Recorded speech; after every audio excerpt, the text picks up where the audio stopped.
Blyth Valley in Northumberland, election night's first shock result. When this seat turned blue, the die was cast. Boris Johnson wasn't just going to take Labour's red wall, he was going to wipe it out.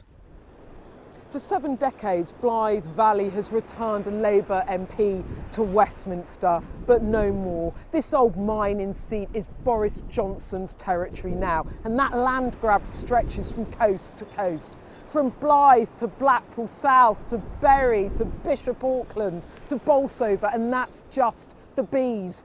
Dozens of Labour seats turned Tory. Britain's political map has literally been redrawn, and the big question is, can Labour win their heartlands back?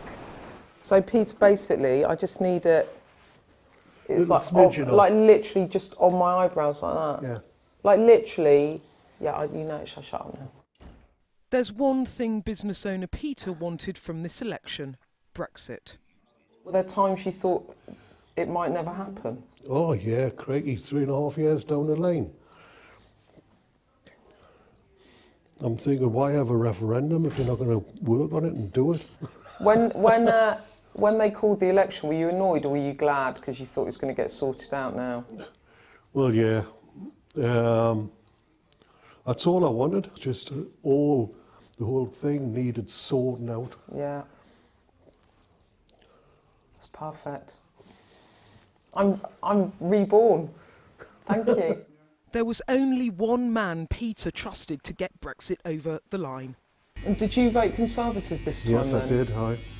It's the first time I've done it, and but I was just fed up and sick of the way politics was going, and I thought if anybody's going to get out, Boris Johnson will get out. How important to you was the fact that Jeremy Corbyn led the Labour Party? Was that a problem for you when you were thinking about how to vote?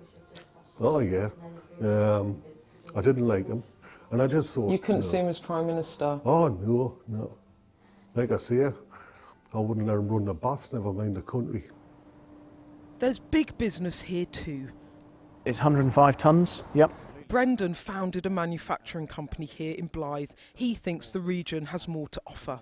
So you quite liked Boris Johnson's message about unleashing Britain's potential. You thought that that was maybe the right way to go. We had a vote on Brexit. It is what it is. We need to move on. And I think the key importance for us as a company and for a region is, I think, just about ambition. And we have a huge amount. We can either decide to look back to the past or we can look forward to the future. We've got a huge amount to gain. A bit further south to County Durham, the key target seat of Bishop Auckland turned Tory too, emphatically. Sam's family have been here for over a century, their cafe a fixture of the local community. He saw this coming. I was a vote leaver, and the bottom line is, this country voted to leave. It's going to be a bumpy ride, we accept that, but as a nation, if we're all pulling together, that bumpy ride can then get easier. Boris promised to deliver Brexit. He promised to deliver what the people voted for, what the people want. So that's why I've supported Boris.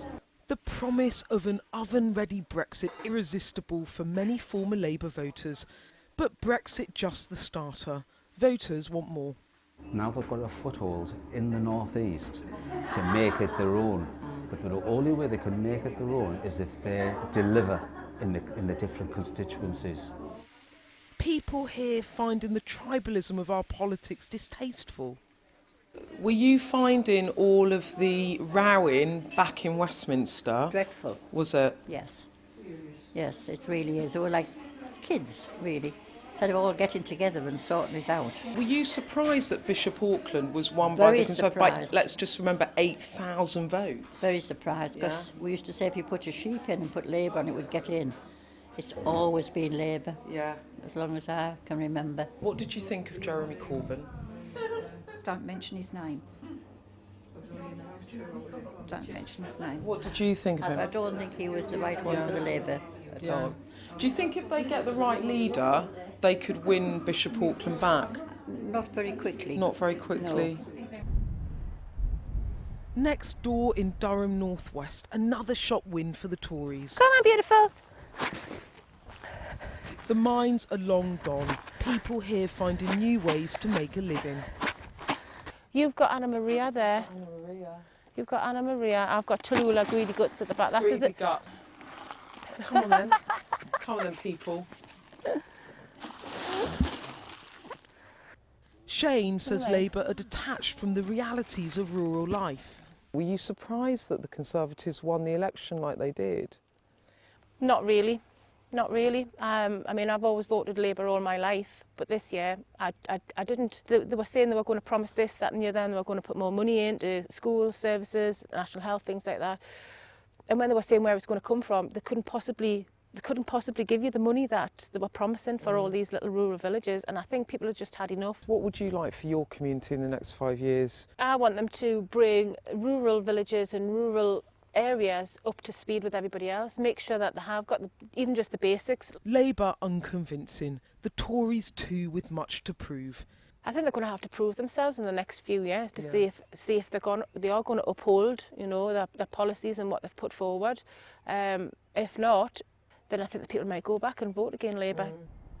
The new MP here knows he'll have to build on his success if he wants to repeat it.